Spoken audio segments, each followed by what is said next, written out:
This week, we're going to discuss a massive topic, which is regulations. These are all the rules that keep us safe when we fly. You probably know that there is a lot to cover. So you're on a collision course with another aircraft. Who has the right of way? When do you need to report that to the NTSB? Tell me about the third class medical certificate. How long is that good for? What are the VFR weather minimums for the airspace that are along the way? During the pre-flight, you find that something is not working. What are you going to do? Passengers need to be provided at above 15,000. Are you required to have a mode C transponder for this trip?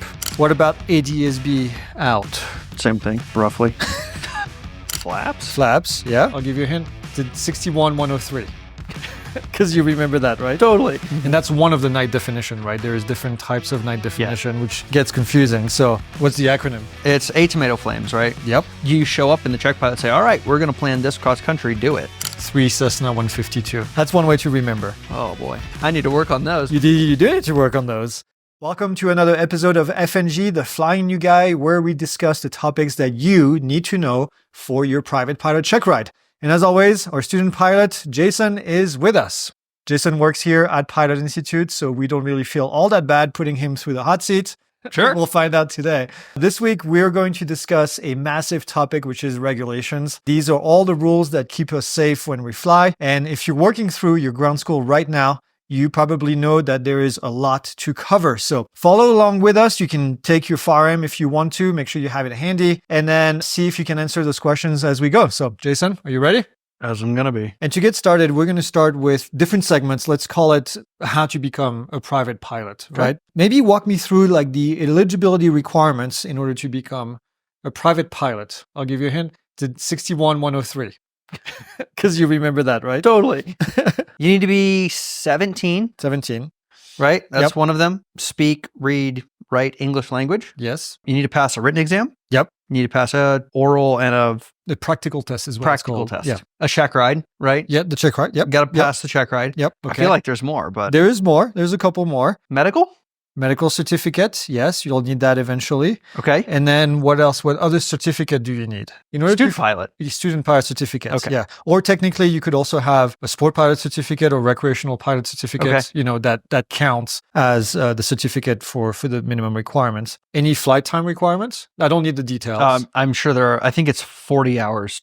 And I know there's a breakdown of like night. And I know there's a breakdown Yes. of, Tom said at one point you fly instrument. Yes, you need a few hours of instrument training. We'll talk about these. Okay. That's but yeah, you do need to meet the aeronautical experience requirements. Okay. And then is your instructor going to write anything in your logbook? Yes, I'm sure that there should be a sign off for solo. I would anticipate all of those requirements are going to they're going to require a sign off and verification in the logbook before you go take your practical test. Yep. Yeah. So your instructor is going to sign you off saying that they gave you 3 hours within the last 90 days and then that you're ready for the check ride. So it's a couple of endorsements that you're going to need to have in here. So yeah, 61103, that's really, what it is. And then you talked about the medical certificates. So what medical certificate do you need to have as a private pilot? At least a class 3 or basic med. Yeah. Third class or basic med. What's basic med? It's an allowance for folks who have never been denied a medical, right? Correct. Yep. And you need to have had a medical at one point. Beyond a certain age, I believe, right? So it's not as stringent as a third class medical certificate, but it does come with a few restrictions. But mostly, you can become a private pilot. Tell me about the third class medical certificate. How long is that good for?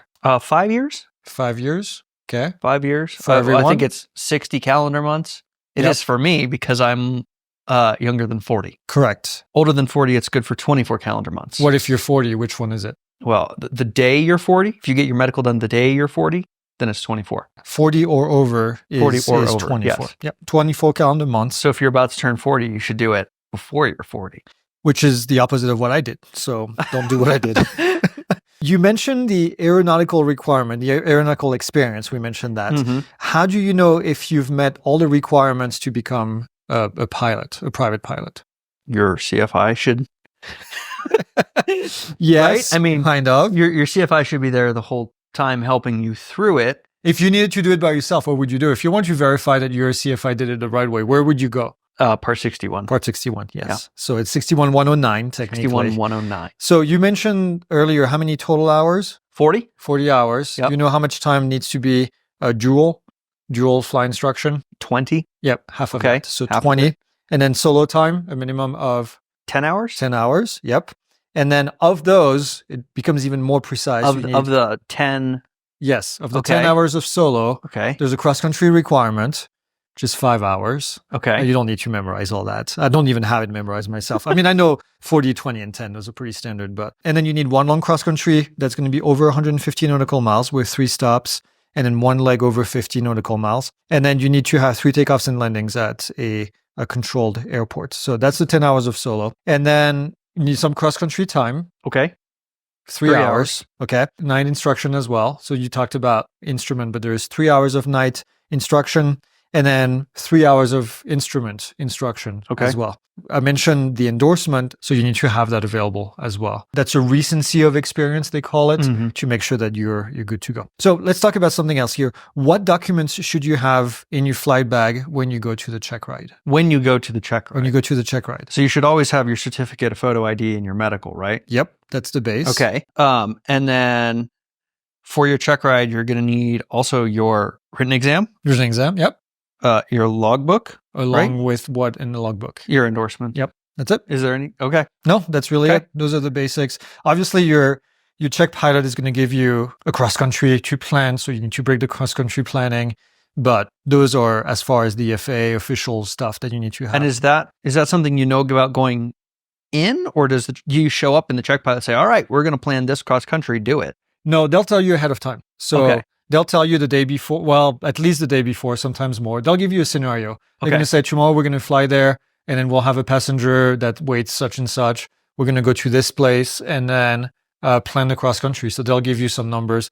Typically, depending on the DPE, obviously, or the examiner, they'll make it so that the numbers are right at the edge of the weight and balance, for example, so that they can have a discussion and say, they might give you something where you're like, well, we can't really take off, although that's very unlikely, but it's going to be right at the edge. And then be ready for questions on that cross-country. So, they'll tell you. So this is how to become a pilot. Let's talk about the responsibilities of the pilot in command. Who is the pilot in command for the Checkride, and what does that actually mean? What are the responsibilities of the pilot in command? 2 separate questions there, right? What are the responsibilities, and then who is it for the Checkride? Yep. Well, responsibilities are you're responsible for safety of the flight, following the regulations, everything, basically. Whoever the pilot in command is the king of that aircraft, if you will. They do what needs to be done to ensure safety. I don't know for the Checkride. I don't know. It would make sense to me to have the PIC be the DPE, but also I've heard that the DPE doesn't do anything and shouldn't do anything. No. So it should be the student. So I don't know. Yeah, you're going to be the PIC in this case. As the PIC, are you allowed to break any regulation? In emergencies. In emergencies. Okay. Should you be reporting that? Yes, but only if they ask to the FAA. Yes, upon request. Upon request to the FAA, but you should also file a NASA report too. You probably should. Yeah. And of course, if it's in an emergency situation, from what I've been told, I've never had an actual emergency where I had to break the regulation, but from what I've been told, it's rarely asked of pilots to file anything if you had to do that. So let's talk about maintaining your currency. What do you need to do before you can carry passengers? 3 takeoff and landings in the same type and there's something else, category and class. And in 3 how many takeoffs days? and landings in 90 days. And is that during the day, at night? Is it the same? The same. It's the same, but they're separate, right? Because it's the same, but they're separate? Well, it's the same requirement, but if you've only done 3 during the day, you're not night current. You need to do 3 at night. Okay, so carrying, let's clean this up. Okay. Carrying passengers during the day. 3 takeoffs and landings within the last 90 days. 90 days. At night, 3 takeoffs and landings to a full stop. Oh, I thought they were all to a full stop. Are they not? No. During the day, you can do touch and go. So interesting. To a full stop at night. Okay. And that also is in the last 90 days. And that's for the period 1 hour after sunset to 1 hour before sunrise to carry passengers within that same period. Okay. And that's one of the night definition, right? There is different types of night definition, which gets confusing. So otherwise, night in the definition portion in the FAR part 1.1, it talks about the hour between the end of civil twilight, evening civil twilight to beginning. For you lights, it's another yet definition, which is sunset to sunrise. So these are the minimum requirements that the FAA has, which is currency, versus proficiency. What's the difference? Proficiency is what you're actually like able to do well. Capable of doing. Capable of doing well. Yeah. This is the very basic minimum of like, you may not do this very well. Correct. And there's like things like fuel requirements. I always tell students, it's a great example of the bare minimum versus what you probably should have, which is a little bit more. So the FAA from time to time has regulation that's a bit on the edge. Currency is one of these things. Currency versus proficiency is always a big discussion. You can be current by doing a couple landings every 90 days, but really, are you really proficient? So something to keep in mind as you become a pilot, you know, in the future. You got to be careful with that. Now, after you get your certificate, let's say that your friends want to go flying with you. Can they pay for the entirety of the flight? No, Okay. not for the entirety of the flight. Okay. They can pay for their share. For their share. Yeah. At the minimum. As long as they don't end up paying more per person than you, right? More than the pro rata share. That's how the FAA says it. More than the pro rata share of the expenses. Can you pay for the whole flight? Yeah. Yes. As long as they're not, you know, paying for you on your behalf. Hiring then, you essentially, right? So if you take your parents up for a flight, you technically have to pay, at least if you bring both your parents, you at least have to pay a third of the flight. Now, of course, this is put in place to prevent people flying commercially, you know, to share things. So just something to keep in mind. Let's talk about aircraft airworthiness. That's kind of section 3. Tell me what equipment you need to have for day VFR in your airplane as you fly. And then we'll do night. I'm going to get some of these, but I'm not going to get all of them. Okay. I know. Is there an acronym? Yeah, I know what the acronym is. I don't have them all memorized. Okay. Yet. It's ATOMATOFLAMES, right? Yep. So you need airspeed indicator. Well, yeah, okay. That's one of the A's. Yeah. You can start with whichever altimeter? one. Yeah, that's fine. Altimeter. Whichever one you want. So that's 2 of them, right? Yep. It's so much easier when you have this, like somewhere to write it out. Tachometer for each engine, oil pressure gauge. Yeah. Manifold pressure gauge for constant speed propellers. Okay. Which you don't need in yours. A. Yep. That's the other A, right? Yep. The other A. TOMAT. I've already done tachometer. This one is also only if you have a certain type of engine. Temperature gauge. Oh, temperature gauge. For liquid cooled engines, which is pretty rare. So your 172 doesn't have that. It's air cooled. Okay. So it technically doesn't need a temperature gauge. So. And then the O is also oil. Temperature, but. Okay. I was like, temperature. wait, there's a duplicate. Yeah. So yeah, that's oil temperature. Yep. Flames is fuel gauge. Gauge. That's also not applicable to your aircraft. That's if you have a retractable landing gear aircraft. A light for your landing. Yep, landing gear. Landing gear position light. Indicator light. Yep. Another A. A for something so that people can avoid you. Anti-collision lights. Anti-collision light. Another M. You had manifold pressure. There's another M to not get lost. Let's get an M and a C. Oh, magnetic compass. Magnetic compass. Okay. That always messes me up because it's magnetic compass. Yes, it's versus magnetic. Something C else. for compass. And then an E. ELT. ELT. And seatbelts. And seatbelts. And it's 2 components. Oh, is it really? Yes. You can't just and have shoulder harness. You can only have a seatbelt only if the aircraft was manufactured as such. And I think pre-1970, 70 something. Some aircraft had it, but others didn't. We used to have a Cessna 310 in one of the fleet that I managed that only had a lap belt and not a shoulder harness. But that's because it was grandfathered into the regulation. Right. But post 1970 something, it changed. Okay. Whew. During the day. During the day. At night, what do we add? What's the acronym? Flaps, yeah. So at night, think about the things that we need at night. F, because we need a lot of electrical stuff. So what's the F? Fuses. Okay. Fuses. And by the way, not all airplanes have fuses. Some have circuit breakers. Okay. But again, at night, think about landing light. That's only if the flight is for hire. Oh, interesting. And then that seems reckless. Yes, it is. Yeah, you would. It's again one of these things where you get the bare minimum. Another A, again, to be visible. Anti-collision light. And then what else? The P, another light. Position lights. And then to power all of this. Source of electrical power. Power. Okay. So there you go. You have it. Oh boy. That's fun. I need to work on those. You do need to work on those. These should be memorized to the point where you just can spit them out. Okay. You'll forget them over time. I do. I have to read them. I admit it. I mean, I know what they are, right-ish, and I know if something is missing that I know it's part of the list, but it's something that you need to have memorized. During the pre-flight, you find that something is not working. What are you going to do? I'm going to consult that list, right? Yes, as a start. If it's not on that list and I'm not operating with an MEL, then I'm okay, right? Yes, kind of. So that's the beginning of it. So I'll tell you the answer here, kind of. It's 91.213. That's the answer. You have to think 91.213. That's the first thing that comes to mind. So you have to see if you're operating with a MEL or not an MEL. So what's an MEL? Minimum equipment list. Minimum equipment list. What does that tell you? The minimum equipment required in addition to that, right? That's different. That was 91.205 is what we looked at. Okay. So if you're operating with an MEL, all this is out the door because the MEL is going to be the document that tells you what equipment you need to have on board the airplane and what potentially can be in the equipment. Okay. And then not only that, but the conditions as well. For example, you can say, okay, well, the landing light is not working, but we're going to be flying during the day. And I'm making this up because it depends on the MEL.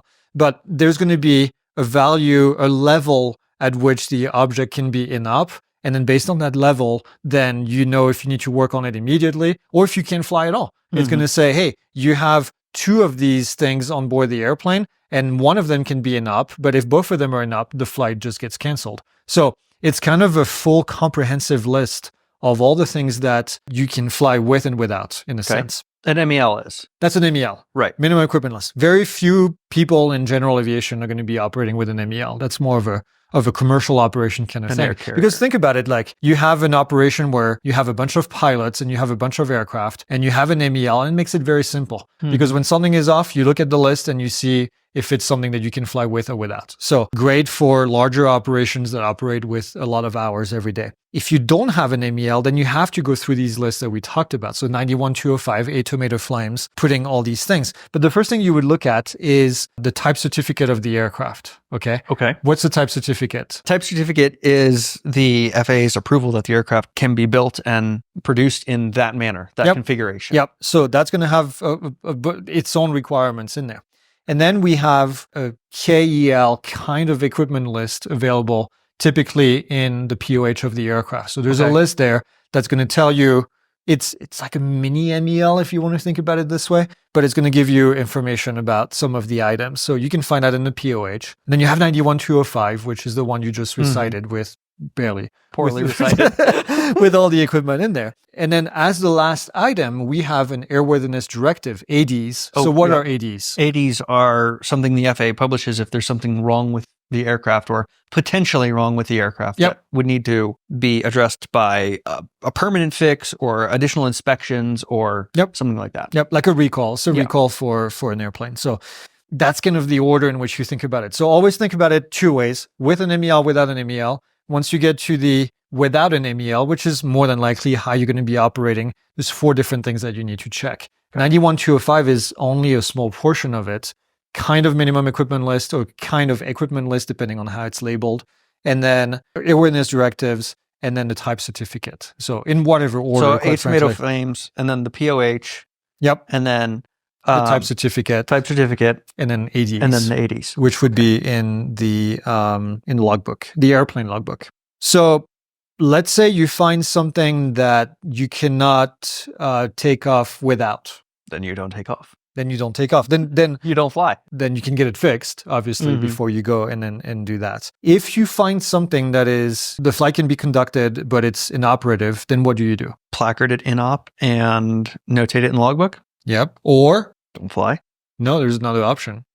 You can remove the equipment. So remove, or you can deactivate it or remove it or placard it. I have a funny story on this. I don't know if it's funny, but I managed a flight school that was, not as good as the other flight school that I managed. And Some of the airplanes were old, and that was a 310, Cessna 310 that I mentioned from the 70s. And that airplane was a Christmas tree of placards of in-up equipment. And I remember first getting in that airplane when I first took over the flight school and just being horrified by the number of items that were placarded in-up. But kind of equipment list, 91205, you go through all that.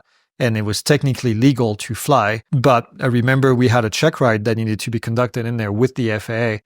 And the FAA showed up and looked at the airplane and was like, nope, I'm not flying in this. Even though it was legal, the check pilot did not want to fly in it because of the placards. So that's what it is. At the end of the day, you're the PIC, you're the person responsible for the flight. Even if it's technically legal, you may not feel comfortable flying in there. You notice we didn't say anything about the attitude indicator. If you look at the list in here, there's no real attitude indicator required. Now, do you need one to fly VFR? Not really, but is it nice to have one that's operative?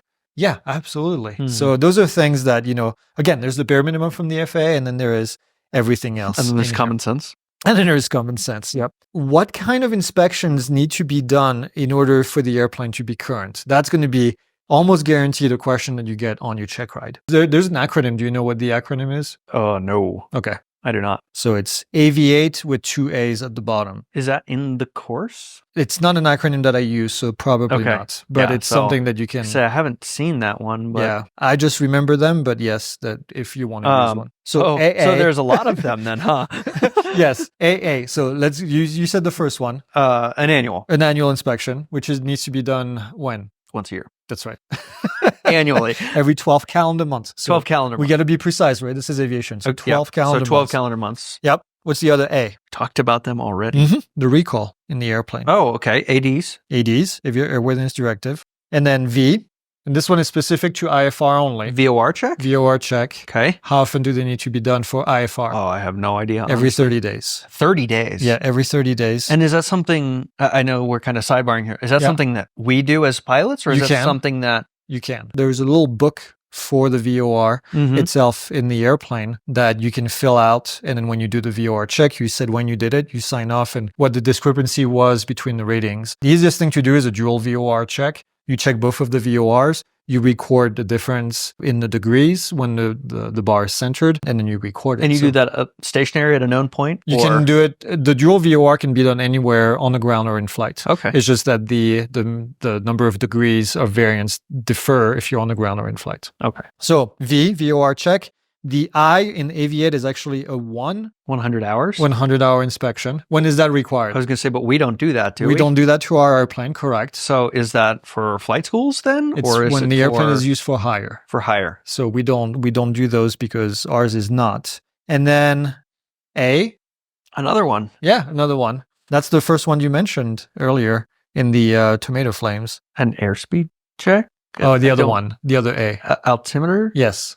Do we need to check the altimeter / static system? Yeah. I mean, it would make sense to check it. Yes, but that's also for IFR. I kind of figured you would do that every flight before you... It's an actual check. It's an actual verification. So that's every 24 calendar months for IFR. You need to have a specific calibration of the system. Okay. So we do it in ours because we do fly IFR as well. Yeah. But yeah, we do that. And then T. Transponder. Every how many months?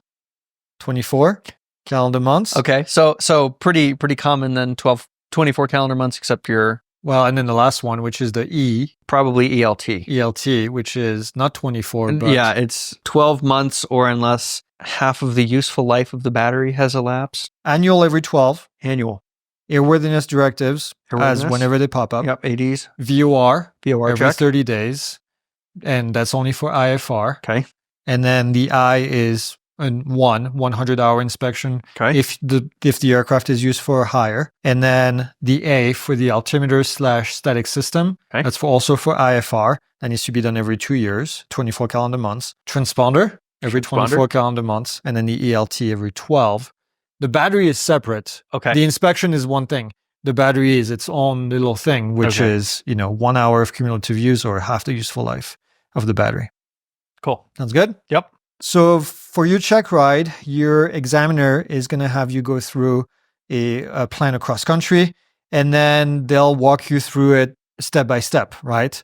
We talked about this. Now, one of the first things that the examiner is going to ask you for is your pre-flight research. What specific things are you required to check before you depart, legally before you depart for your flight? For your arrival airport, you should have the runway lengths. Yep. You should have whether or not it can handle your aircraft. Yeah, Right? that's I not a mean- requirement, but yes, you should. Weather, Weather information. forecast, and everything like that. Yeah, you said for your departure airport. Or- Is that the only thing? For your arrival is what I meant. Is that only the arrival airport? No, you should have alternates as well, and you should know all this stuff for How your. about your departure airport? Are you required to know all these things too? Yes. Yeah. Yes.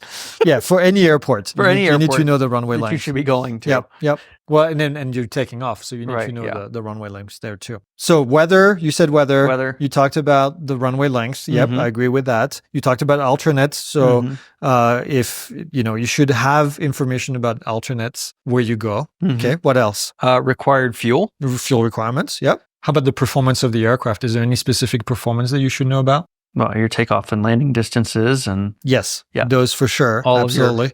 all of your performance. I mean, you're going to have to calculate that to determine how much fuel you're going to, Yes. with With the fuel. Yes. So Yep. What about specific conditions that may be at the airport? NOTAMs. NOTAMs. Yes, NOTAMs. we absolutely need NOTAMs. And there's always one that people forget because it's just something that doesn't apply a ton to general aviation, but any known delays at the airport. Known You're delays. technically supposed to know known delays. I don't really know of any pilots that really do that because, I don't know, just like that. But it's part of 91-103, which is the where the regulation lives. How do you know that you've legally planned for having enough fuel? What are the requirements for, let me rephrase this, what are the requirements for fuel? Sufficient to get to your destination plus 30 minutes. 30 minutes during the day? During at the day. night? What about night? I think it's 45 minutes at night. 45 right? minutes at night. Yep. And that's in 91-151. And of course, you have to consider the winds and the weather that we Mhm. talked about before. Let's say that you're in the practice area and it looks like you're on a collision course with another aircraft. Okay. Who has the right of way? Just doesn't matter. Get out of the way. Well, yes. Okay. I'll take that as an answer. Any other specific condition? It's the answer is it So, depends, right? right, It yeah, it depends on the depends- situation. Depends on the situation so and let's- how you're converging and what other aircraft is in the practice area. And So let's say you're converging. okay, What do you do? go to the right. Go to the right. Okay. Everybody goes to the right and then basically Mhm. avoid each other. Different categories. Let's say you're an airplane. Okay. And there's a glider in the pattern. We have gliders flying in the area. Who has right of way? The glider, The glider, because of because that's what the rules say, but But- also because they're less maneuverable and they're yes, unpowered. yeah. So maneuverability is typically the thing. What's the bottom of the list? Do you know? Yes. Okay. Rotorcraft, Yeah, rotorcraft. Rotorcraft. And then, airplanes. well, not rotorcraft. Drones Right. are at the bottom. Drones of are the the bottom of the list. Yes. And then rotorcraft, and then airplanes, and then airships, and then gliders, and then balloons. And balloons. Yeah. So balloons have the most priority on the list. Let's say you have two aircraft that are coming this way. Okay. Which one has the right of way? The aircraft on the right. The ones that are converging. So the aircraft on the right. On the has right. of The way. right of way. Yep, absolutely. How would you evade this maneuver? If you're the airplane here that's going in this direction that you have to evade, which way would you go? Turn right, right? Well, no. Well, no. No, you'd probably turn left in Turn this left. case. Yeah, because if you turn right, by Yeah. the time you finish turning, you probably will hit them. Okay. So I would do a climbing left turn. A climbing. Yeah. And then I would just get say, over. assuming we're maintaining the same level. Yeah, and you know. because you would probably expect them to go to the right, Mhm. so evading to the left probably makes the most Okay. sense in this case. What about an aircraft in distress? Right away over all other. Yes. Who has priority in the traffic pattern? The lower aircraft. The lower aircraft. But But you can't use that. you can't use that to descend quickly to get under someone Yes. to get priority. What about overtaking? You should overtake to the right. You should overtake to the right. Yep. If It's you're the faster. opposite of the road. Yep. Yep. But people do it all the time anyway. So Yeah, that's right. Yeah, correct. A lot of your cross country might be over a bunch of empty fields, especially around here. Okay. If you're not over mountains, you're probably going to be over an empty field, especially if you fly east towards New Mexico. But you might also be flying over neighborhoods, over cities, whatever it is. What are the minimum altitudes that you need to maintain? Let's start with anywhere. Anywhere. There's a general rule. Right, the catch-all. Well, it's a general rule that basically Doesn't have an altitude. At a safe altitude so that if your engine or power unit failed, you would not cause undue hazard to persons or property. You got it. Exactly. So that's the general rule. Congested areas. 1,000 feet 1,000 feet above and 2,000 feet from an obstacle. horizontally from the yeah. highest obstacle Correct. in that area. And then other than congested, It's 500 feet above and 1,000 from the tallest obstacle? no, just to 500 feet Okay. above. And that's not obstacle, that's over the surface. Over the surface. Other than congested is Other than 500 feet. So we're in the middle of New Mexico, like I just mentioned, during our cross country. Technically, you can go as low as 500 feet above the ground with the airplane. And I have to say, this is for airplane. Helicopters have different rules. 91, 119, subpart D, if I remember correctly, is for helicopters. A, B, and C are for airplanes and everybody else. So other than congested, 500 feet above the surface, which I don't recommend. Yeah, Okay. no, that sounds So terrible. we used to do that in Florida when it was more active with flight training. We would pull the power on the engine to like look like you were doing an emergency landing, and then you would get to 500 feet and you would go around. And that's because of this rule right here. You cannot go below 500. So when you get with the check pilot and you do your emergency landing, make sure that you don't go anywhere lower than 500 feet above the ground. Now, very difficult to do around here because terrain is all over the place. In Florida, it was very easy because 500 feet AGL was 500 feet MSL, more or less. So you never had to worry about that. So it's going back to that. Over water or over sparsely populated area, that's what you were thinking about. 500 feet from any person or from vessel or structures. That's what gets people is the structure. And then what is considered sparsely populated, it's been open for discussion for many years, although there are some court cases that give some answers on that. But if you see any kind of structure, it could be a shed in the middle of a field, in the middle of nowhere, that's technically considered a structure. So 500 feet. So, and of course that doesn't apply for takeoff and landings. But yeah, those rules are fairly simple, but 3 different scenarios to think about, plus the catch-all. Let's talk about safety requirements. When do you need to have your seatbelt fastened? And then how about your passengers? I'm trying to remember the regulation, but my answer is always and always. Yeah, correct. And that's the common sense. That's what I use. But for passengers, you have to think about it like you do on a commercial flight, right? Right. So let's start with passengers. On a commercial flight, when do you have to wear your seatbelt? You're supposed to anytime you're seated, right? Not really. You can never wear your seatbelt in flight as soon as the seatbelt sign is off. Soon as the seatbelt sign is off. Yeah, you can do that. But that's determined by the PIC, by the pilot, right?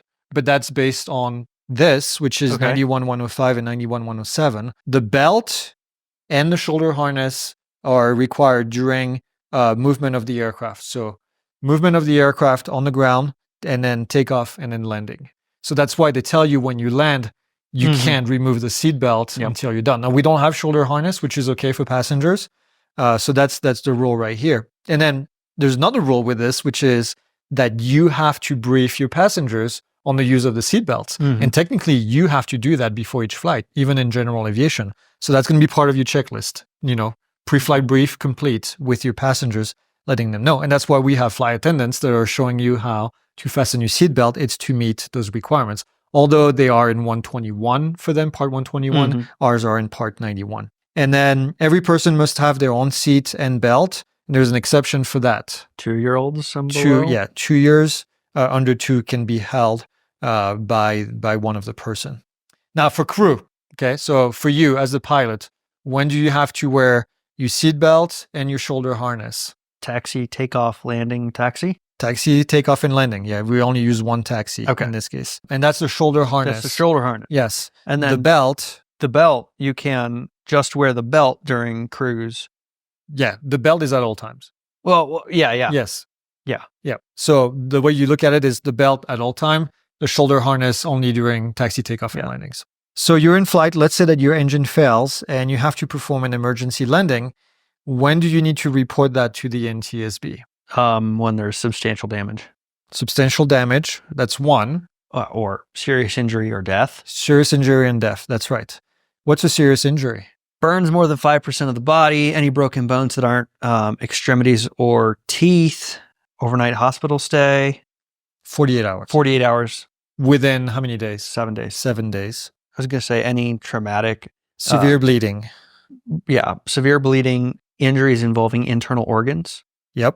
And then nerve, muscle, and tendon damage. nerve, muscle, tendon damage. And then for the bone fracture, it's everything except fingers, toes, and nose. Oh, okay. No teeth. No teeth. Yep. Although teeth, bones, I guess. Mhm. Yeah. So you talked about the immediate notification required for an accident or a serious incident. And what's a serious incident? Something that didn't result in an accident, but is bad enough the NTSB wants to know about it. Yes. In more details. So we talked about this on the drone side as well. Yeah, it doesn't qualify for an accident, but it could still be something else that is like, let's say my flight controls don't work. right. Flight control malfunction. So flight control malfunction is good. In-flight fire. In-flight fire. Inability of a crew member to perform required duties. Yep. Crew incapacitation. There's like 7 or 8 on that damage list. on property over 25,000. I know you're not supposed to remember those, but I know you know a few of them. Collision in flight, which you would think is something collision in flight. pretty dramatic, Yep. more than an incident, quite frankly, if you ask me. You would think. And then if you actually, the aircraft is overdue and is believed to be in an accident. And you have what, 7 days? No, that one is is immediate Okay. notification. An overdue aircraft that is not believed to be in an accident, you have that's 7 not days. believed to be in an accident. Yeah, so that's the reporting. That's a reporting requirement. Well, it's kind of weird. So you have immediate notification, which is for an overdue aircraft that's believed to be in an accident, and then the reporting requirement is different. So an overdue aircraft, regardless of the status, is 7 days to report it, which is kind of funny if you think about it. But accidents also have to be reported within 10 days. And then Trevor Jacobs special, preserve the wreckage. You cannot move the wreckage unless necessary to protect further damage, rescue person, or protect the public. So for those of you that don't know Trevor Jacobs, he's the YouTuber that crashed his airplane on purpose and then disposed of the wreckage. I had a friend help him helicopter it out. Yep. Cut it up in pieces. Yeah. So the FAA and the NTSB were not a fan of this. This is all NTSB regulation. NTSB 830. Let's say that you're flying from Prescott all the way to the Grand Canyon Airport. Okay. You're leaving late. The Prescott Tower is open, but the Grand Canyon Tower will be closed when you arrive. What are the VFR weather minimums for the airspace that are along the way? So I'm going to help you here. So we're going to go from what? Delta, Echo, Delta. I'm going to assume with maybe intermittent class golf in between there. Where is class golf starting in most of the country? 1,200 feet AGL and below. Yes. So probably not going to happen in this flight. Okay. But Prescott, Class D, we take off. We're assuming this day? Yes, let's say day. Okay. 3 statute mile visibility. Yeah. 2,000 feet from clouds, 500 feet below, 1,000 feet above. Yes. 3 Cessna 152. So 3 statute mile, 1,000 feet below, 500, and then 2,000. That's one way to remember.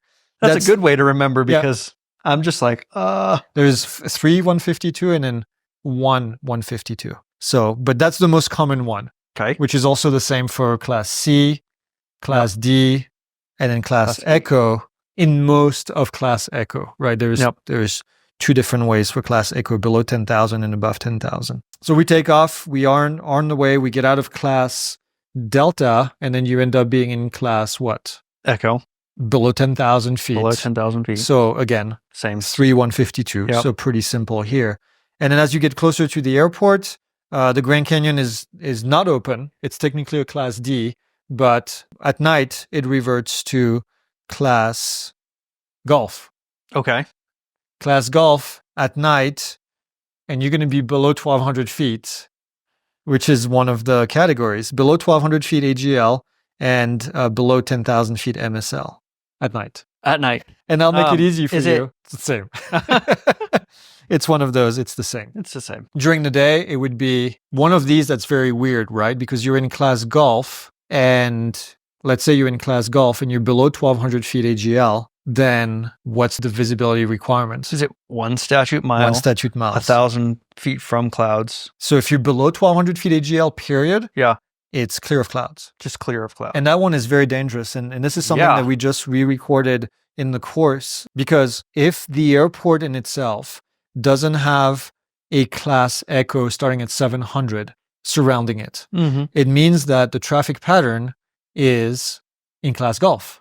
Mm-hmm. Because if there's no class Echo starting at 700, class Echo starts at 1200, Yep. which means that the traffic pattern at 1000 feet above the ground is in class Golf, Mhm. which means that in theory, during the day, you are able to go in there with 1 statute mile visibility and remain clear of clouds. When you're 1000 feet above the ground with potentially other people on the pattern that are doing the same thing. Very, very dangerous situation, Yeah. which is why, I don't know if it's why necessarily. I think a lot of it is because of wanting class Echo at most airports for services for IFR flights. Hmm. But it's one of the reasons why we have class E starting at 700 surrounding a lot of airports, because now you get to the next category, Mhm. which is class E below 10,000 Right. feet. Yeah. And that gives you the 3152 requirements. So yeah, very important. So these weather minimums, you have to learn them. Yeah. You just have to learn them. And you have to think about what is the most common one that you're going to be in. Class C, Class D, and Class Echo below 10,000, Yep. 3152s. That's what you need. So in most of the cases, that's where you'll be. And Class B is Clear of clouds. clear of clouds. And what's the visibility requirement? Is it 3 statute 3 miles? statute miles. But you are in an airspace that has a ton of services. Yeah. You'll be talking to someone always. So that's an easy one. Are you required to have a Mode C transponder for this trip? No. Where would you need one? Within the Mode C veil. Within the Mode C veil, which Class is A airspace, right? Yeah, yeah, Within the Mode C veil, which is 30 nautical miles from the Class Bravo airport. yeah. In or above Class Charlie airspace? Yes. Is there a fourth? I think that's it. Technically above 10,000 feet MSL, but Oh, yeah. not below 2,500 feet AGL. But yeah, that's it. What about ADSB-Out? Same thing, roughly. No, same thing, right? Same thing, roughly, is not a decisive answer that the FAA, but yes, yeah, essentially the same as Mode C. Also, there's something with the coastlines in addition to all of that, which is beyond the 12 nautical mile. Yeah, within the 12 Within nautical the- miles of the board of the line at or above 3,000 feet MSL. And then any other specific areas where it is mentioned. There's always a catch-all with the FAA, right? And that's 91-225 if you want to go and watch And that. other places we tell you. Yeah, pretty much. It's here, here, and here, and then, well, everywhere else we decide. Everywhere else we decided. Does airspace have airspeed limits? Yes, there are speed limits. Okay. Um, And what are they? well, below 18,000 feet, you're limited to 250 knots. Below 10,000 feet. 10,000 feet. MSL. Yep. Okay. 250 knots. 250 knots Is that indicated, calibrated, ground speed? indicated. Indicated. That was a good guess. I'm glad I guessed that one. And then what else? What about in class B? Below Class B Below class B. is 200. Below the shell. in- That's always one that gets people. In Class Delta, Yep. Charlie, and above Charlie, it's 200 knots as well.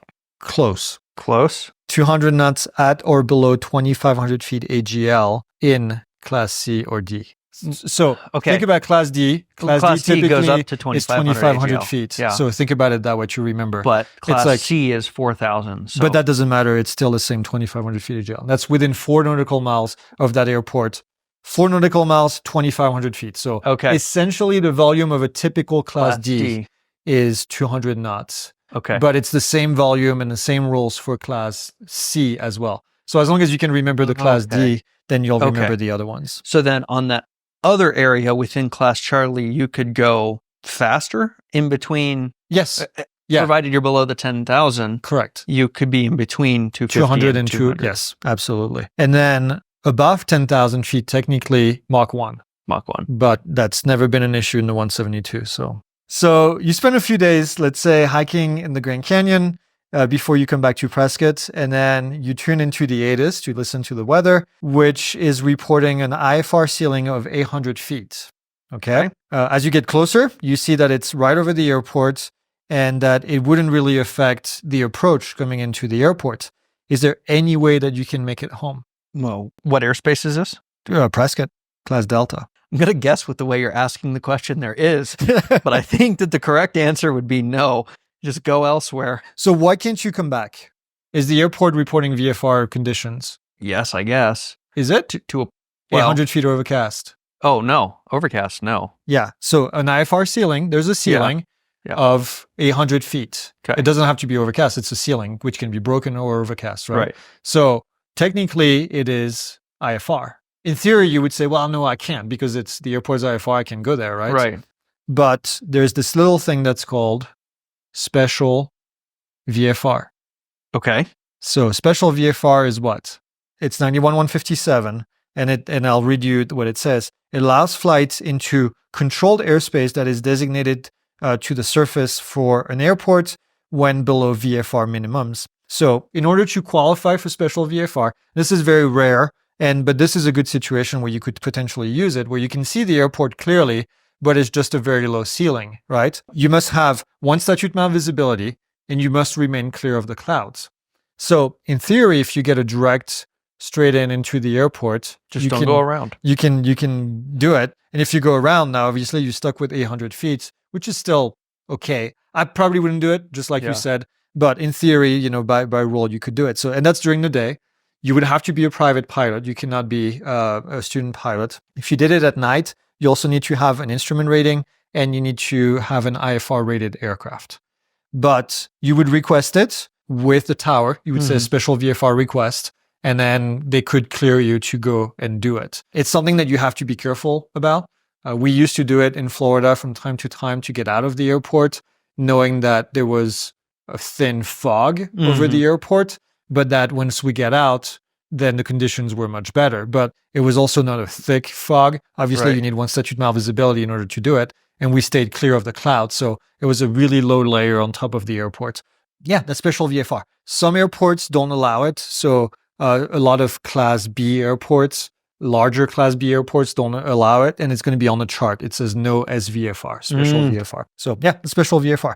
Okay, so you're planning a flight now to Denver, Colorado for next week. Okay. And the question is, when would you and your passengers need to have supplemental oxygen? Passengers need to be provided at above 15,000. Yes. You need to use it if you fly above 14, or if you spend more than 30 minutes between 12,500 and 14,000. That's it.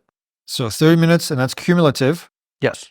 And then, above 15,000, it must be provided. And that's a separate rule. People always think, It's right? That's why I said it first, because I was like, get this out of the way. Yeah, there is a rule for the crew, which is 12,500 and 14,000 and then above, and 14,000 and above. And the 15,000 foot rule is only for the passengers. Yes. They need to be provided with it.